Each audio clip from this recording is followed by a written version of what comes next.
안녕하십니까? 행복한 안식을 하나님의 성전에 오신 걸 주님의 이름으로 환영합니다. 그 다음에 또 인터넷으로 참석하신 우리 모든 믿음의 식구들 주님의 이름으로 환영합니다. 마지막 날 사건들 두 번째 같이 은혜를 나누도록 하겠습니다. 누가복음 21장에 있는 말씀 제가 천천히 읽겠습니다. 그들이 물어 이르되 선생님이여 그러면 어느 때에 이런 일이 있겠사오며 이런 일이 일어나려 할 때에 무슨 징조가 있사오리까? 예수님께서 대답하십니다. 이르시되 미혹을 받지 않도록 주의하라. 많은 사람이 내 이름으로 와서 이르되 내가 그라 하며 때가 가까이 왔다 하겠으나 그들을 따르지 말라. 난리와 소문의 소요의 소문을 들을 때에 두려워하지 말라. 이 일이 먼저 있어야 하되 끝은 곧 되지 아니하리라. 또 이르시되 민족이 민족을 나라가 나라를 대적하여 일어나겠고 곳곳에 큰 지진과 기근과 전염병이 있겠고 또 무서운 일과 하늘로부터 큰 징조들이 있으리라. 이를 성신에는 징조가 있겠고 땅에서는 민족들이 바다와 파도의 성난 소리로 인하여 혼란한 중에 곤고하리라. 사람들이 세상에 임할 일을 생각하고 무서워함으로 기절하리니 이는 하늘의 권능들이 흔들리겠습니다. 그때에 사람들이 인자가 구름을 타고 능력과 큰 영광으로 오는 것을 보리라. 28절 노란 글씨 다 가지겠습니다. 시작. 이런 일이 되기를 시작하거든 일어나 머리를 들라 너희 속량이 가까웠느니라 하시더라. 그랬습니다. 뿐만 아니라 예수님께서 말씀하시기를 너희는 스스로 조심하라. 이러므로 너희는 장차 올 이 모든 일을 능히 피하고 인자 앞에 서도록 항상 기도하며 깨어 있으라라고 하는 것입니다. 지금 이 시간에는 지난 시간에 살펴봤던 내용들을 잽싸게 쫙 살펴본 다음에 오늘 내용을 보는데 그 이유가 있습니다. 이 순서가 있어요. 순서를 마음 가운데 정신 가운데 바짝 차려놓고서 이 순서대로 일이 진행되는구나 라고 하는 것을 알아야지 이 내용 이 잘라진 게 아니라 순서에 따라서 오늘 말씀이 전해진다는 사실 여러분 아시기 바랍니다. 그래서 우리가 성경 말씀을 깊이 연구해야 되는데 그래서 이 요한계시록 다니엘서를 많이 연구해야 됩니다. 그런데 연구하면서 먼저 딱 드는 게 무서워 이 생각이 듭니다. 그래서 야곱의 환란이 있고 7 재앙이 내린데 그럼 난 어떻게 해야 되지? 산속으로 들어가가지고 거기서 움막 짓고 토막을 짓고 해가지고 살아야 되나? 그런 사람들이 있어요. 그래가지고 집을 짓고 그 다음에 가스를 못 대니까는 어떻게 따뜻하게 겨울을 지낼 수 있을까 하니까는 이 아궁이를 만들고 그 다음에 온돌방을 만들어 놓고 어려움만 나면 거기 가서 살아라. 그런 얘기 들은 사람 아무도 없어요? 많이 있습니다. 많은 사람이 현재의 의무, 현재의 위로와 축복을 외면하고 앞으로 닥쳐올 위기를 미리 당겨 염려할 것이다. 이것은 정한 때보다 환란의 때를 앞당기는 것이 될 것이다.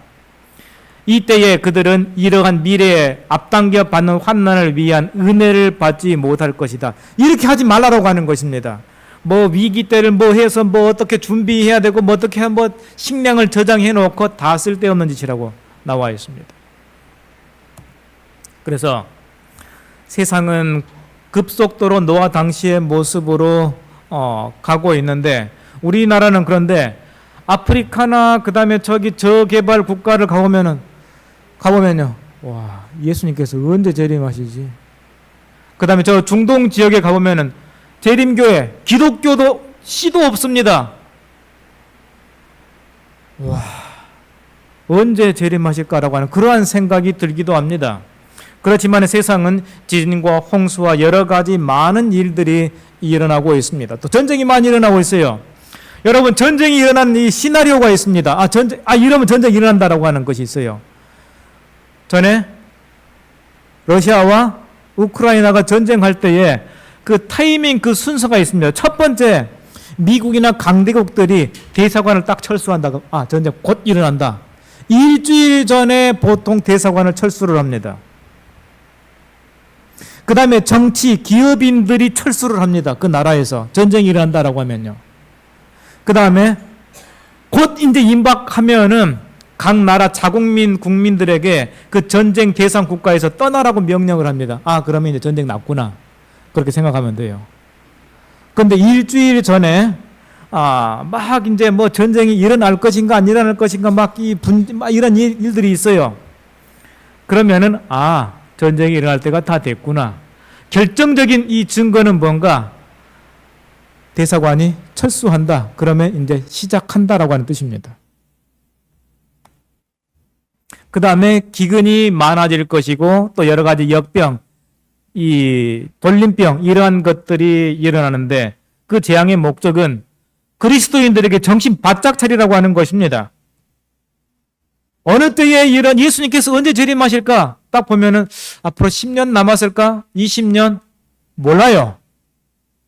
100년이 남았는지 200년이 남았는지 우리는 알지 못합니다. 우리는 시간적 흥분을 의지해 가지고 살아서는 안 되는 것입니다. 예를 들면 1800년대, 1844년, 1860년, 1900년대 그때 사람들 지금 100년이 지났음에도 불구하고 예수님 재림하셨다 하면 그 사람들 어떻게 생각할까요? 당 멀었네. 내 할 일 하고 살아야 되겠다라고 하지 않겠습니까? 재림의 때를 알려주지 않은 그런 분명한 목적이 있습니다. 우리에게는 그리스도께서 나타나실 날짜와 시간에 대한 기별이 없어요. 지혜가 많으신 하나님께서는 우리가 하늘 구름을 타고 오실 주 예수 그리스도의 재림을 고대하며 항상 준비하고 살도록 그 시기를 우리에게 숨기셨습니다. 만약에 몇 날 며칠 날 예수님께 재림하신다 분명히 말씀하시면요, 여기 있는 사람들은 다 내쫓겨버리고 세도가들, 능력자들 이런 사람들 다 차지하고 우리는 아마 저 골방에 들어가가지고 우리는 불쌍하게 지낼 수도 있는 것입니다. 그런데 끝에 대한 이 징조 이것이 있는데 그건 뭔가 하면은 하나님께서는 열국들에 관한 기록을 보관하고 계신다. 하늘의 책들에는 그들에게 불리한 수치가 증가하고 있다. 주일 중 첫째 날을 범하면 형벌로 다스린다는 법령을 제정할 때에 그들의 잔은 가득 차게 될 것이다. 이제 그때부터 뭐 하는 거예요? 심판이 이르게 되는 것입니다. 그런데 그때가 되기 전에도 이 재림교회는 바벨론이고 타락한 교회고 이 교회 개혁을 해야 돼. 그러기 위해서는 이 교회에서 다른 데로 모여가지고 따로 나가서 해야 돼. 라고 하는 그러한 사람들이 있을 것이라고 하는 것입니다. 그런데 그 사람들은 잘못된 가르침을 가르치고 있고 그 다음에 교회 안에 분리주의자가 있을 것을 분명히 말씀하고 있습니다. 있을 것이라고 하는 거예요. 이 얘기를 들으면은 안 일어날까? 아니요. 있다라고 하는 거예요. 분리주의자들. 만약 누군가가 하나님의 계명을 지키는 백성들로 구성된 단체로부터 분리되어 나간다면 또한 그가 교회를 인간적인 기준으로 저울질하고 그 교회를 비판하는 말을 한다면 그대는 그가 하나님의 인도를 받고 있지 않다는 것을 알아야 한다 그랬습니다. 이해되시죠? 그런 분리주의자가 있어가지고 이 교회에서 떨어져 나가야 돼라고 하는 그러한 사람들은 하나님의 인도를 받고 있지 않다라고 하는 증거예요. 그래서 우리 그리스도인들은 그러한 얘기에 집중하는 것이 아니라 말씀 묵상과 정말 성경 연구에 우리 시간을 가득 채워야 되는 것입니다.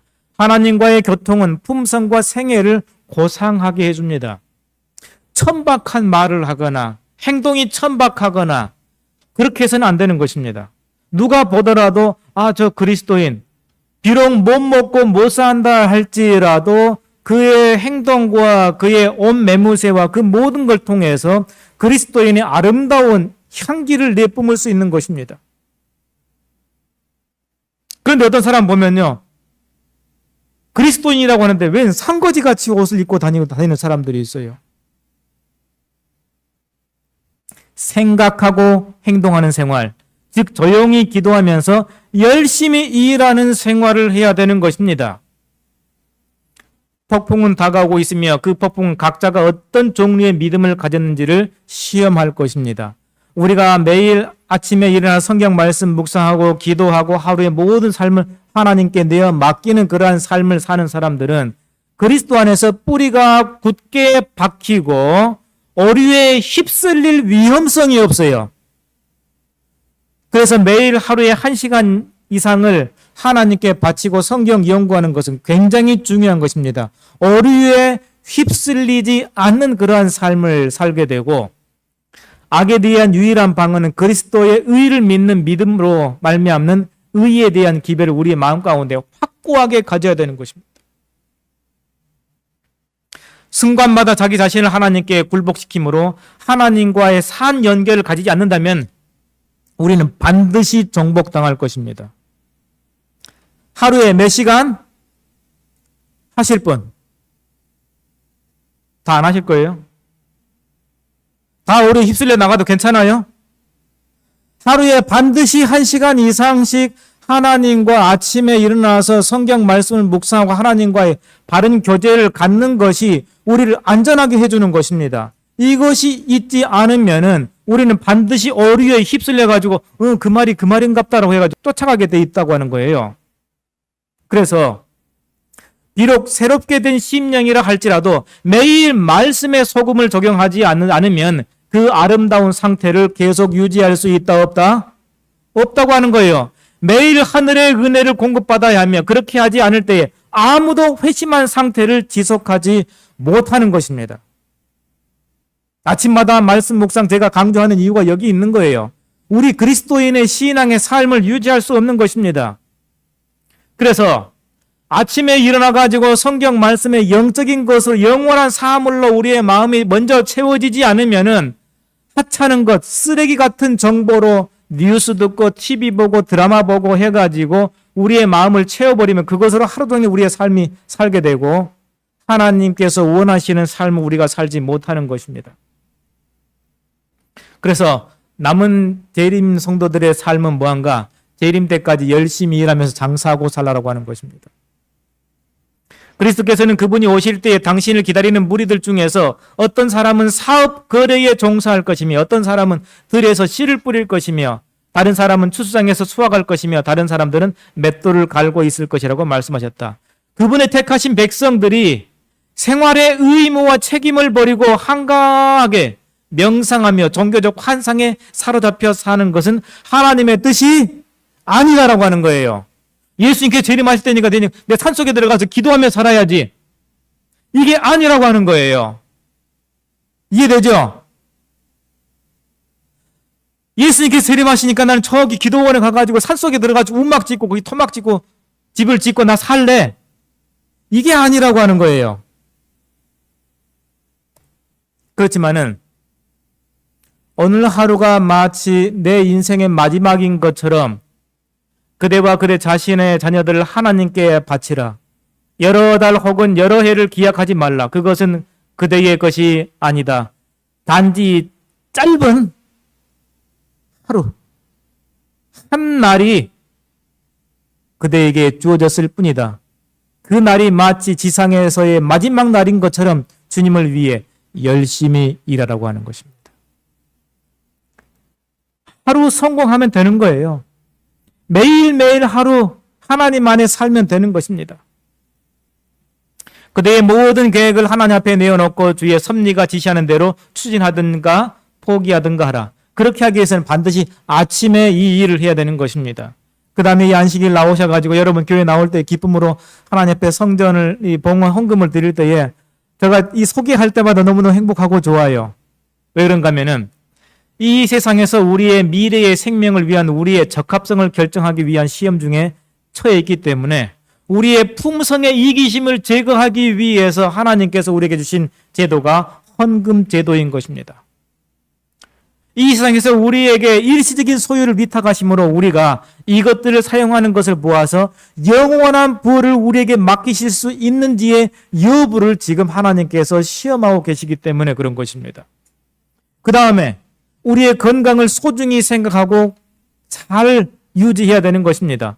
참된 절제는 모든 해로운 것을 버리고 건강에 유익한 것을 현명하게, 좋다고 망창 쓰는 게 아니라 현명하게 적절하게 해야 되는 것입니다. 그 다음에 할 수 있으면은 대도시로부터 여러 마일 떨어진 시골에 살라라고 하는 것입니다. 시골에 살라니까 아직 은둔 생활하는 그러한 사람들인데 시골 생활이 왜 좋은가? 신체의 건강, 우리의 몸을 건강하게 유지하기 위해서 시골에 사는 것이 훨씬 좋기 때문에 시골 생활을 우리에게 장려하는 것입니다. 전원 생활. 우리 교인뿐만 아니라 일반 사회 사람도 다 그렇게 살기를 원해요. 그래 안 그래요? 왜요? 그곳에서 사는 것이 건강을 유지하는 데 훨씬 더 좋기 때문에.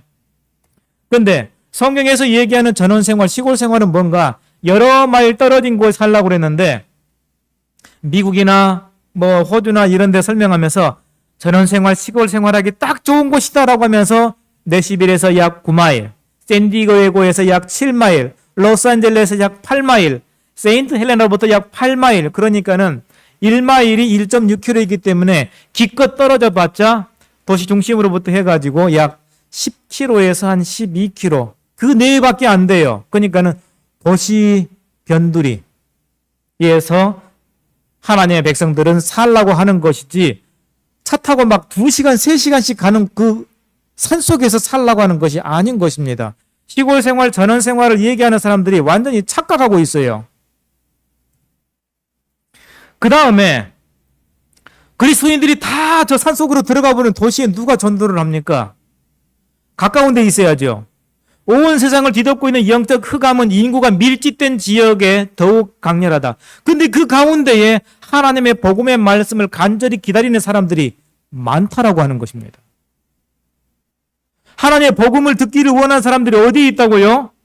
도시에 있어요. 그렇기 때문에 모든 사람들이 도시를 떠날 수가 없어요. 세월이 흐름에 따라 점차적으로 우리 신자들은 도시를 떠나지 않을 어쩔 수 없이 도시를 떠날 수밖에 없어요. 그렇지만 우리 형제 자매들은 특히 자녀들을 거느린 가족들은 저들에게 기회가 열릴 때에 도시를 떠날 계획을 세워야 할 것에 대하여 여러 해 동안 걸쳐서 지시해 주셨다. 그렇지만은 이 도시에 사는 동안 아무리 저들 자신의 감화력의 범위가 제한되어 있다 하더라도 가장 열렬한 활동으로 선교 사업을 해야 할 것이다 그랬습니다. 열심히 선교 사업을 해야 돼요. 그래서 교회는 어디에 있어야 되는가? 도시에 있어야 돼요. 교회는 어디 있어야 된다? 도시에 있어야 돼요. 그런데 요즘에 이상한 바람이 불어가지고 무슨 교회는 저기 도시 산 중심에 있다 저 시골로 가버리고 그 하나님의 뜻이 아닙니다. 서적을 출판하는 기관과 병자를 치료하는 기관과 교역자들을 훈련시키는 기관들은 도시 밖에 있어야 되지만 교회는 어디 있어야 된다? 도시 안에 있어야 되는 것입니다. 도시를 떠나는 문제에 관련된 모든 전조를 신중하게 검토해보고 모든 것을 저울질해보기 전까지 단 한 가지의 행동이라도 취해서는 안 될 것이다. 그러니까 함부로 도시를 떠나지 말라는 얘기인 것입니다. 그런데 도시로부터 떠나라고 하는 딱 신호가 있다라고 하는 거예요. 예루살렘 성에로부터 도망가라고 하는 그 신호가 옛날에 뭐였습니까? 예루살렘 성이 군대들에게 에워싸이는 것을 보거든 읽는 자는 깨달을진데 그때는 속히 예루살렘 성을 떠나라고 그랬습니다. 그래서 예수님의 말씀을 유의했던 사람들은 다 떠나가지고 생명을 얻었어요. 그와 같이 교황권의 안식일을 강요하는 법령을 통하여 우리나라 미국에서 권력을 장악하는 이 일은 우리에게 경고가 될 것이다. 그때가 되면은 도시에서의 모든 재산을 다 정리하고 그걸 가지고 열심히 복음 사업에 써야 됩니다. 보다 작은 도시를 떠나기에 앞서 작은 도시, 우리 목포 같은 도시는 떠날 이유가 없어요. 대도시를 그때에 떠나는 것입니다. 언제요? 그때에 대도시를 떠나는 것입니다. 그래서 일요일 법령이 일요일 날 아무 일도 하지 말라라고 하는 그러한 이 법이 내려지게 되고 그때 우리 그리스도인들이 뭐 해야 됩니까? 아, 일요일 법령이 제정되는구나 라고 내버려 두는 것이 아니라 편지를 국회의원들한테 쓰고 그 다음에 투표를 통해 가지고 그것에 찬성하는 사람들은 그 사람들에게 우리가 투표하지 않는 것입니다. 그러지만은 그 법에 대해서 반발심을 가지고서 굳이 고의적으로 일요일 날 이 일하는 어리석은 일을 하지 말라고 했습니다. 일요일 준수를 강요함으로 사회 도덕이 크게 개선될 것이라고 주장하는데 이 마지막 때가 되면 도덕적으로 너무 타락하고 문란한 것들이 너무 많기 때문에 이 사회를 좀 안정적으로 해가지고 살기 위해서는 어떻게 할까? 정치가들은 고민을 합니다. 한 가지 방법이 있다. 일주일 가운데 하루를 일하지 말고 가족과 함께 행복하게 지내도록 하자. 그러면 가정이 강화되고 그래서 이 사회가 안정될 것이다라고 생각을 해가지고 일요일 법령을 제정하게 되는 거예요. 취지를 보니까 어때요? 좋아요. 그렇기 때문에 일요일 법령이 제정이 되는 것입니다. 그 다음에 일요일을 지키지 않으면은 이제 체벌을 한다라고 하는 그러한 법령이 내려질 때에 그때 대도시를 떠나게 되는 것입니다. 그 다음에 진짜 끝에 대한 징조가 있는데 개신교가 로마의 세력과 천주교회와 손잡기 위하여 구렁을 넘어 손을 뻗게 될 때 그때요. 개신교회와 천주교회는 지금 서로 대면대면하고 있습니다. 그 다음에 불교와 천주교는 거의 쌍둥이에요. 거의 똑같은 교회입니다. 천주교회와 불교는요. 천주교회는 신부님이 있는데 불교에는 뭐예요? 스님이 있어요. 천주교회는 수녀가 있으면은 불교에는 비구니가 있습니다. 천주교회는 묵주가 있으면은 불교에는 염주가 있습니다. 하는 것도 다 똑같아요. 천주교에서는 착한 일을 많이 하면 구원을 받는다라고 하는데 불교에서도 역시나 적선을 많이 하면은 윤회에서 벗어난다라고 얘기합니다. 구원의 방법도 똑같아요. 사는 것도 거의 똑같고 모든 것도 거의 똑같습니다. 그래서 이 삼중연합의 영향 아래 우리나라가 개신교와 공화정부로부터 그의 헌법의 모든 원칙을 거부하고 법안권의 거짓과 속임을 퍼뜨릴 준비를 갖추게 될 때에 우리는 놀라운 사단의 활동 시기가 왔다는 것과 끝이 가까웠다는 것을 알게 되는 것입니다. 그래서 종교 자유의 나라 미국이 교황권과 연합하여 양심회를 강제하며 사람들로 거짓 안식일을 경의를 표하도록 강요하게 될 때 지구상에 있는 모든 나라들은 미국의 본을 따르도록 인도함을 받게 될 것이다. 미국이 그렇게 하면 강제하면요. 우리도 그렇게 해야 되겠다 해가지고 모든 나라가 거기에 따르게 되는 것입니다. 그래서 그때에 일요일에 일하는 것을 삼가하라고 하는 것입니다. 일요일 일하는 것을 자제하는 것은 짐승의 표를 받는 것이 아니라고 그랬어요. 그날을 순수하게 선교 사업하는 날로 삼아야 되는 것입니다. 작은 그때에 환란이 있고 안식일, 일요일 높이라는 국가의 법령에 순종하지 않는 자들은 모두 법안권뿐만 아니라 짐승의 우상인 개신교계에 압제하는 세력에 의하여 이제 박해를 받게 되는 것입니다. 그래서 그 압제하는 그러한 법이 내려지게 될 때에는 모든 재물은 이제 아무 소용이 없게 됩니다. 그때에 내가 재산이 제 아무리 1000억대, 100억대 재산이 있다 할지라도 그 재산들이 부동산이나 이런 것들이 다 소용이 없게 되는 것입니다.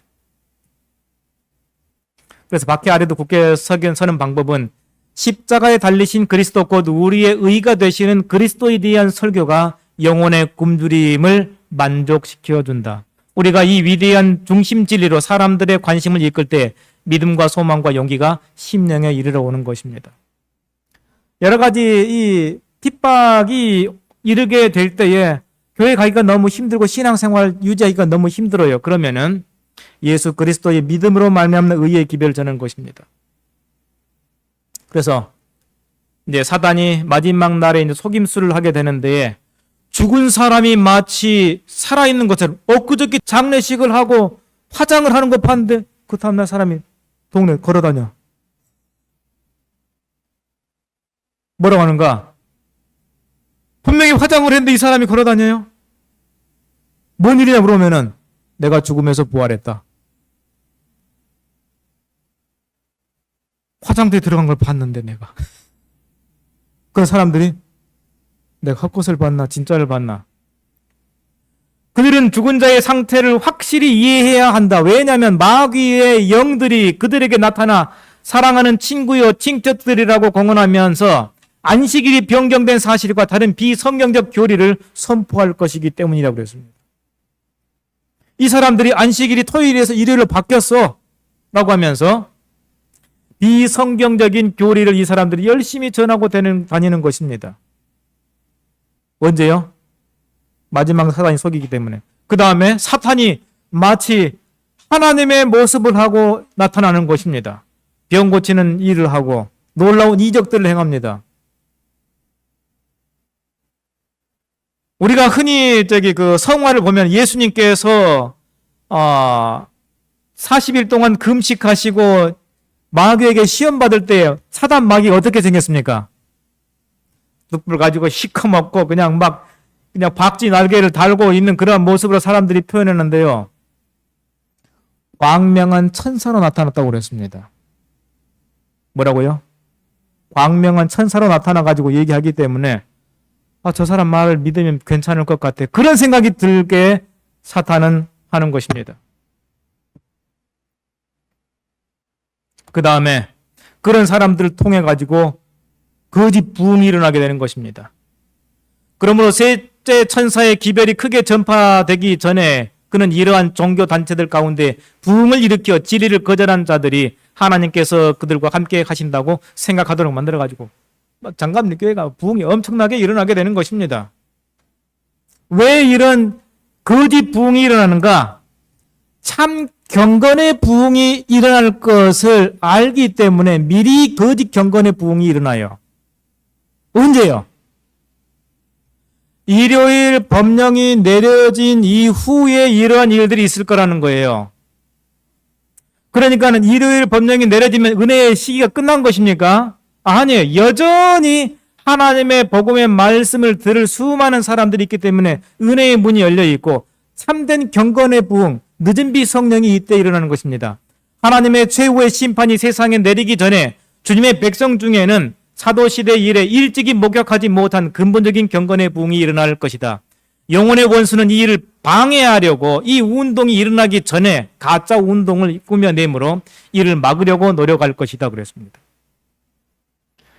역시나 엘렌 화이트, 엘렌 하몬 양이 하나님으로부터 하나님의 이 계시를 보기 전에요. 그 미국의 그 동부, 초기 그 동부 시대에 수많은 가짜 이 이상을 본 사람들이 많이 나타났어요. 그 전부터 해가지고 많은 사람들이 이상을 보고 내가 이러한 것을 하나님께로부터 받았다라고 하는 사람들이 많이 나타났습니다. 거짓으로 뒷걸거리는 그런 방언을 하고 죽은 자를 사칭을 하고요. 사단이 그리스도의 모습을 가정하고 그렇게 하면은 매일 하나님의 말씀 1시간씩 성경 말씀으로 영적인 뿌리가 깊이 내려지지 않는 사람들은 그때에 저기가 맞는 게 비요. 흔들림이 시작되는 것입니다.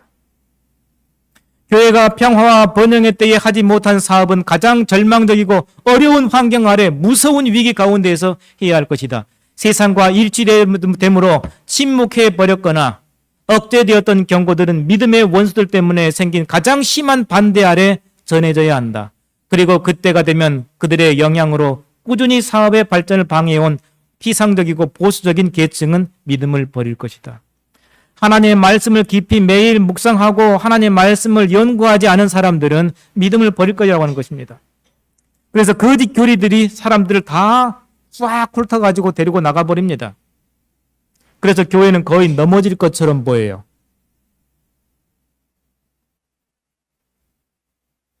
그래서 어떤 사람들은 흔들림을 받아서 정로에서 이탈하게 되는 것입니다.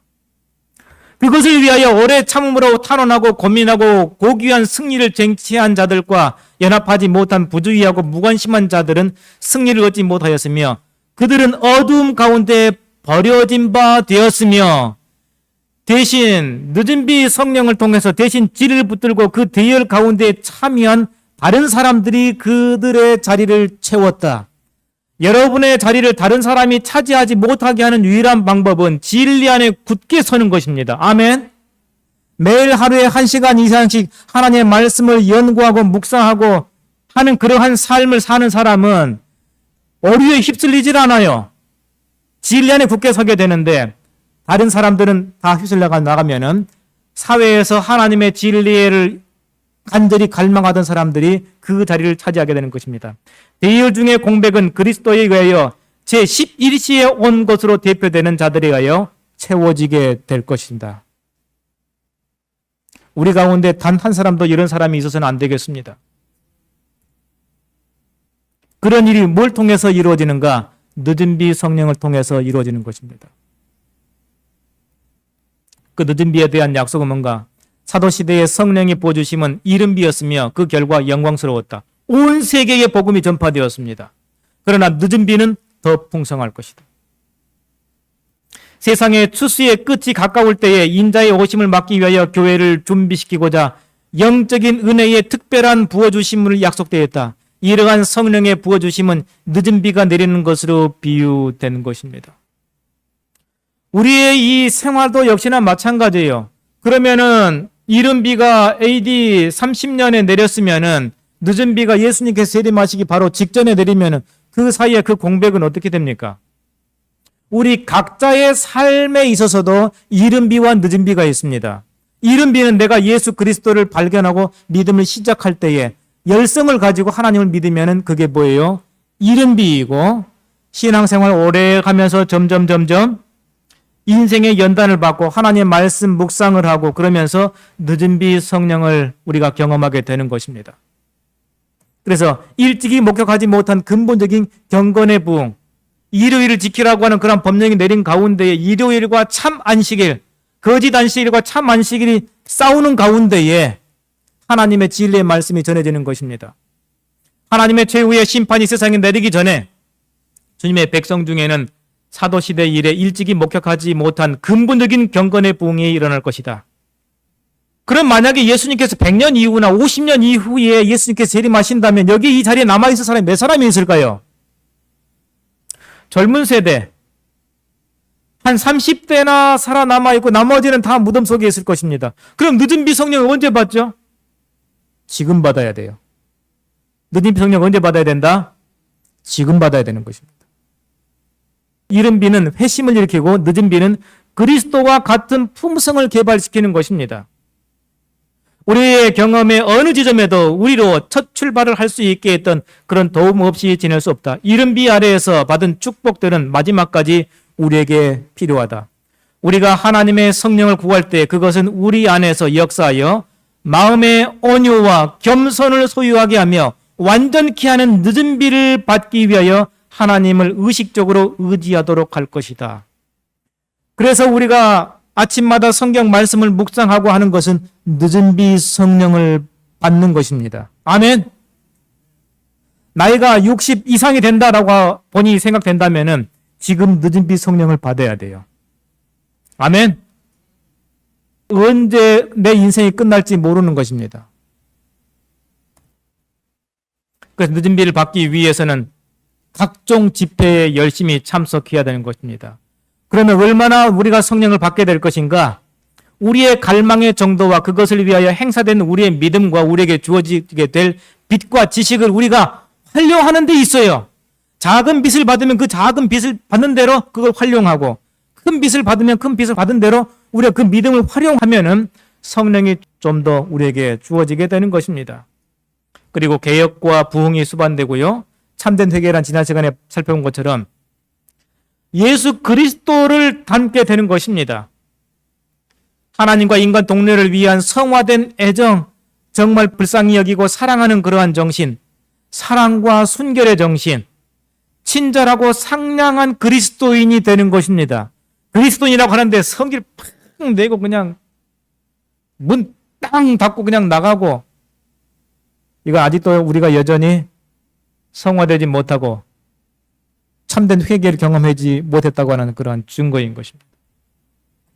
그래서 늦은 비를 위한 길을 우리가 예비해야 되는데, 모든 약점과 교만과 이기심과 세상을 사랑함과 옳지 못한 말과 행동을 극복하여 승리를 얻지 못하는 한 아무도 새롭게 함을 누릴 수 없는 것을 보았다 그랬습니다.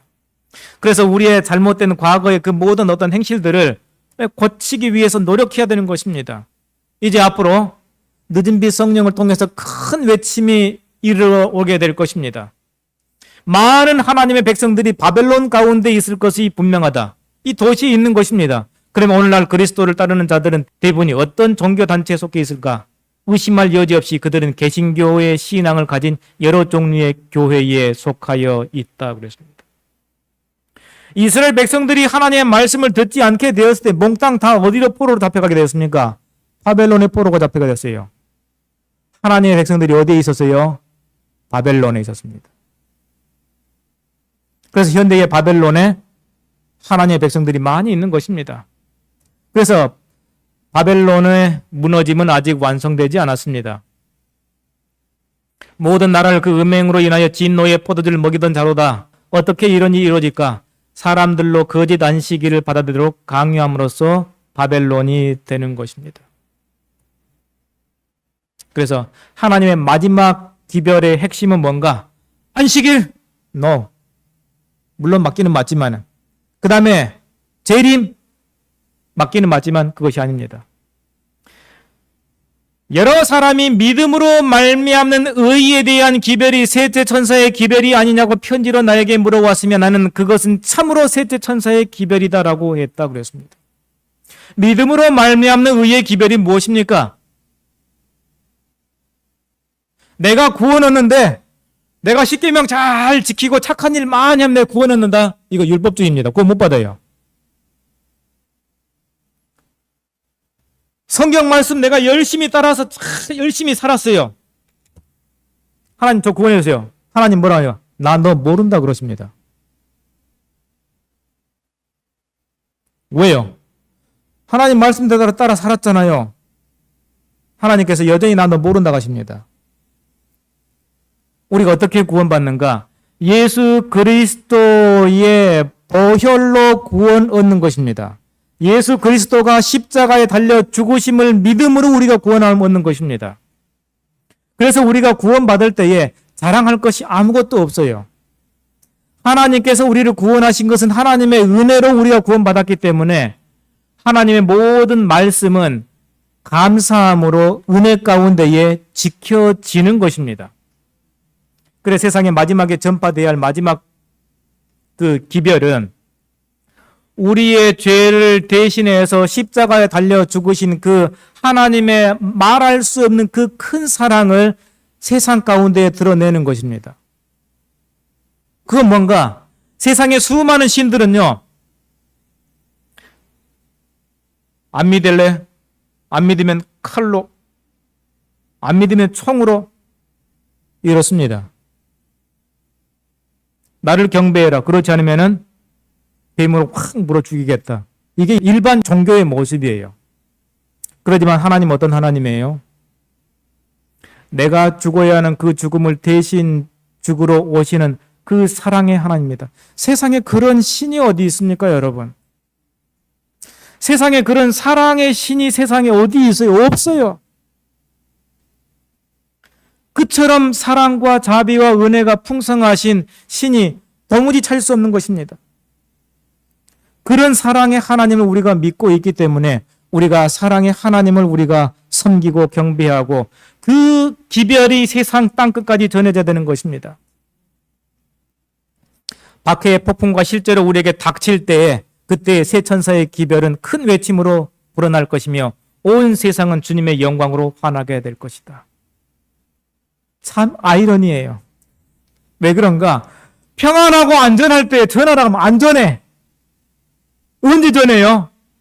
박해가 생기고 일요일 안 지키면 그냥 뭐 한다라고 해가지고 법이 내려지면 그때의 늦은 비 성령으로 해가지고 사람들이 열심히 하나님의 은혜, 하나님의 사랑을 전하게 돼가지고 큰 외침이 이 세상 땅끝까지 전해지게 되는 것입니다. 그런데 많은 재림교인들이 빛에 반하여 준비할 것이라고 그랬습니다. 제7일 안식일 예수님교회 내에 하나님의 능력의 놀라운 현시가 있을 것이다. 그러나 그것은 주님 앞에 자신들을 낮추지 않은 자들과 고백하고 회개함으로 마음의 문을 열지 않는 자들을 감동시키지 못할 것이다. 오늘 말씀이 우리의 마음에 감동이 되지 않는 것입니다. 하나님의 영광으로 세상을 환하게 하는 그 같은 능력의 현시 가운데서도 그들은 다만 눈먼 상태에서 그들이 위험하다고 생각하는 것, 곧 그들이 두려움을 일으키는 것들만 보게 될 것이다. 박해가 오면 어떡하지? 일곱 재앙이 내리면 우리 어떻게 해야 되지? 그리스도인들에서 박해하면 우리가 어떻게 해야 되지? 산속으로 들어갈까? 움막 짓고 살까? 아궁이 만들어가지고 거기에서 겨울을 잘 안전하게 지낼까? 그리하여 그들은 그것을 대항하고자 준비할 것이다. 주께서 그들의 생각과 기대대로 일하시지 않기 때문에 그들은 그 사업을 반대할 것이다. 그들은 그처럼 여러 해를 사업에 종사하였는데 왜 우리가 하나님의 성령을 알지 못했는가라고 말한다. 엉뚱한 것에 시력과 신경이 쓰이면서 무서운 것만 바라보는 것입니다. 누구를 바라보지 않아요? 사랑의 하나님인 예수 그리스도를 바라보지 않고 박해와 어려움만 바라보고 그걸 어떻게 대비할까 대비한데 그 대비가 쓸데없을 것이라고 하는 것입니다. 그런 사람들은 다 교회를 떠나요. 성경 말씀 연구도 하지 않는 것입니다. 다 떠나가면은 세상 사람들의 대열과 교회들, 심지어 가톨릭 교회로부터 빠져나오는 많은 사람들은 있을 것인데 그들의 열성은 지금까지 자리를 태우면서 진리를 선포해온 자들의 열성을 훨씬 능가할 것이다. 지금도 늦은 빛 성령을 개인적으로 경험하기 때문에 장로교회, 감리교회, 성결교회, 천주교회 다니는 사람들이 여전히 어디 교회로 와요? 재림교회로 오는 것입니다. 왜요? 각 개인의 늦은 빛 성령이 그때 경험하는 것입니다. 우리에서 벗어나 방황하던 많은 사람들이 돌아와 크신 목자를 따르게 되는 것입니다. 그래서 마지막 때가 되면은 하나님의 이임과 짐승의 표를 받게 되는데 그것이 뭔가? 물론 있지만은 실제적인 자선의 중요성, 사랑의 하나님을 보면서 세상을 보면은 우리는 불쌍히 여겨지게 되는 것입니다. 그래서 실제적인 자선을 하게 되는 것입니다. 마지막 날 결정은 우리의 실제적인 자선에 의해 이루어진다.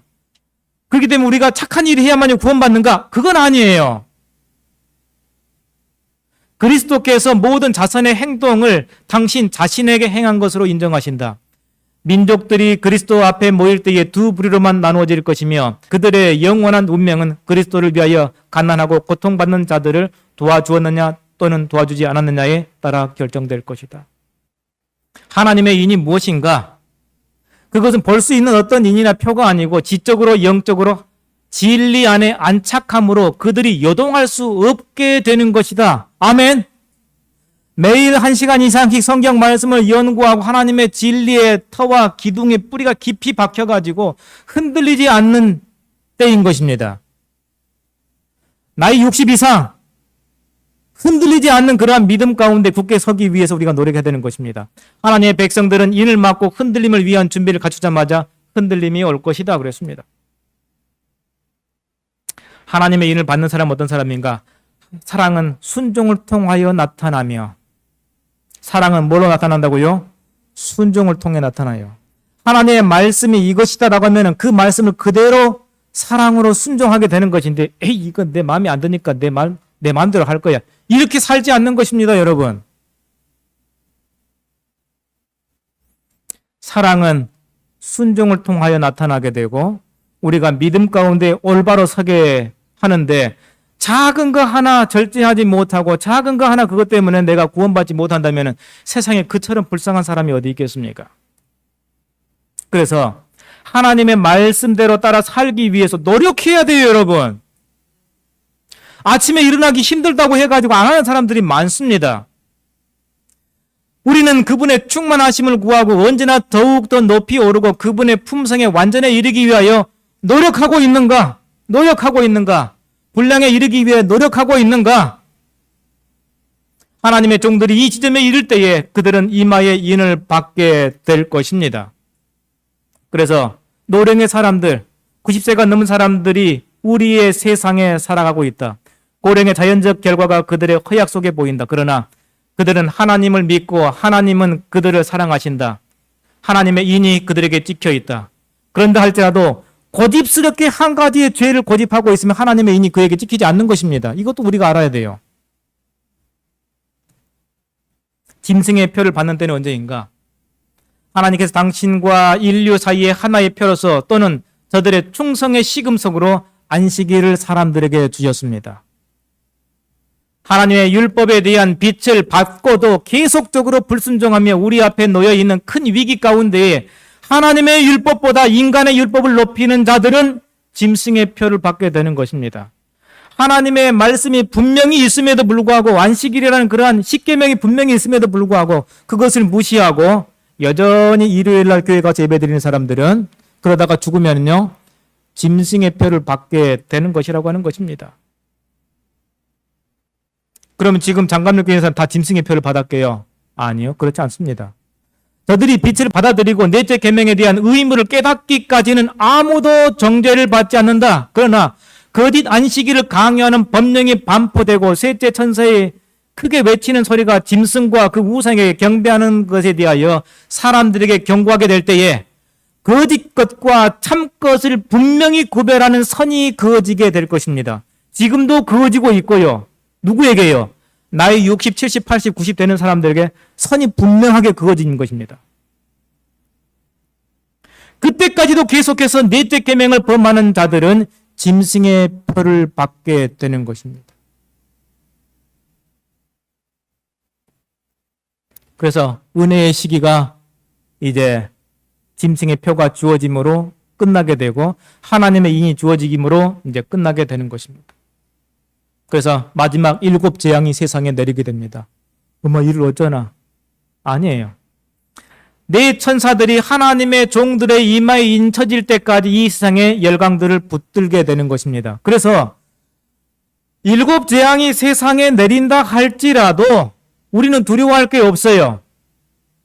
왜요? 하나님의 인을 받았기 때문에 문제가 없는 것입니다. 하나님의 인을 받지 않은 사람들이 이 교회에 남아 있을 수가 없어요. 흔들림으로 다 떨어져 나가버리고 없어요. 누구만 남아요? 오직 순수한 하나님의 진리의 말씀을 들은 사람들만 교회에 남게 되는 것입니다. 첫째 천사가 가서 그 대접을 땅에 쏟음에 짐승의 표를 받은 사람들과 그 우상에 경배하는 자들에게 악하고 독한 종기가 나더라. 재앙이 내리는데 나한테 종기가 났어요. 그러면 뭐예요? 아, 내가 하나님의 인을 받지 못했구나. 요즘 시대에 종기 났다고 짐승의 표를 받은 건 아닙니다. 언제요? 7 재앙이 내릴 때에. 넷째가, 다섯째가, 여섯째가, 그래서 귀신들이 모이고 천하의 왕들이 모여가지고 아마겟돈 전쟁이 이제 일어나게 되는 것입니다. 그런데 이 재앙들은 전 세계적으로 일어난 일이 아닙니다, 여러분. 국소적으로 이렇게 일어나요. 전 세계적으로 일어날 것이라고 기대하고 있으면 안 되는 것입니다. 만일 그렇게 되면 지상의 거민들은 완전히 멸절될 것이기 때문에 그런 것입니다. 그래서 거짓 이 안식일을 지키고 거짓 짐승의 표를 받은 사람들은 빛을 깨닫고 이제 장갑님께 목사들이 향해서 막 이제 외치게 된 것입니다. 빛을 깨닫고 확신을 갖게 되었으나 그들의 영혼의 구원을 목사에게 의탁해 온 교인들은 하나님의 날에 다른 어떤 영혼도 그들의 범법에 대한 속전을 지불할 수 없다는 것을 알게 되었을 것이다. 나는 잃어버린 바 되었다. 영원히 잃어버린 바 되었다 하는 무서운 부르짖음을 잊게 될 것이다. 사람들은 거짓을 전하고 진리를 정죄해온 목사를 산산조각으로 찢어버리고 싶은 마음을 갖게 될 것이다. 그랬습니다. 영혼의 개인의 구원은 자기에게 달려있는 것이지 목사에게 달려있는 것이 아닙니다, 여러분. 그래서 아마겟돈 전쟁이 일어나고 마지막 7 재앙 때에 7 재앙이 내릴 때에 하나님께서는 이미 늦은 비를 통해 가지고 다 준비를 시켜놨기 때문에 걱정이 없어요, 여러분. 그래서 많은 사람들이 환란의 때가 이르기 전에 잠들 것이다 그랬습니다. 주님께서는 환란의 때 이전에 많은 어린이들이 미리 잠재우신다는 말씀을 나에게 자주 가르쳐 주셨다. 우리들은 죽은 자식을 다시 만나게 될 것이다. 그러니까는 7 재앙이 내리기 이전에 많은 사람들, 일을 시험령이 내리고 그 다음에 일을 지키지 않는 사람들 막 잡아 죽인다라는 그런 법령이 내리고 그 다음에 늦은 비 성령이 내리고 하나님의 믿음을 만나는 의의 기별이 막 힘있게 요한계시록 18장의 말씀이 전해지고 난 다음에 많은 사람들이 우리 재림교회로 들어오고 그 다음에 하나님의 인이 찍어진 이 다음에 이러한 일들이 일어날 것이라고 하는 것입니다. 그래서 많은 사람들이 추옥을 당하고 핍박을 당하고 그렇게 될 것이라고 하는 것입니다. 그렇게 되면은 하나님의 백성들은 도시와 촌락을 떠나 가장 황량하고 인적이 드문 곳으로 피하여 함께 무리를 지어 거하게 될 것이다. 많은 사람들이 산악으로 이루어진 요새에서 피난처를 찾을 것이다 그랬습니다. 그들을 해하고자 높이 들려진 검은 마치 지푸라기처럼 무력하게 꺾여져 힘없이 떨어질 것이다. 또 어떤 사람들은 전사의 모양을 한 천사들에 의하여 보호함을 받는 것입니다. 그때는 이미 모든 것이 다 끝났기 때문에 하나님의 인을 받은 사람들은 두려워할 필요가 없는 것입니다. 그때에 먹을 것을 막 준비하는 것 다 소용없습니다. 주님께서는 환난의 때에 우리의 세속적 필요를 위하여 어떤 준비를 하는 것은 성경과 반대되는 일임을 나에게 거듭거듭 보여주셨다. 나는 성도들이 환난의 때에 양식을 들판에 저장해 둔다면 전쟁과 기근과 온역이 땅 위에 있을 때에 그것이 난폭한 손에 의하여 빼앗김을 당하고 낯선 자들이 그들의 밭에서 추수할 것을 보았다. 준비해봤자 아무 소용없어요, 여러분. 양식을 땅속에 묻어놓고 토구를 만들어가지고 해놓고 한다 할지라도 아무 소용이 없이 다 빼앗겨버리고 아무것도 없을 것이라는 것입니다. 그래서 예수님께서 영광 가운데에 강림하실 것입니다. 그래서 말할 수 없는 하나님의 영광 가운데 우리가 하늘 공중에 끌어올려 하나님과 함께 있게 되는데 중요한 것은 이것입니다. 여기 읽고 마치겠습니다. 그대가 시작.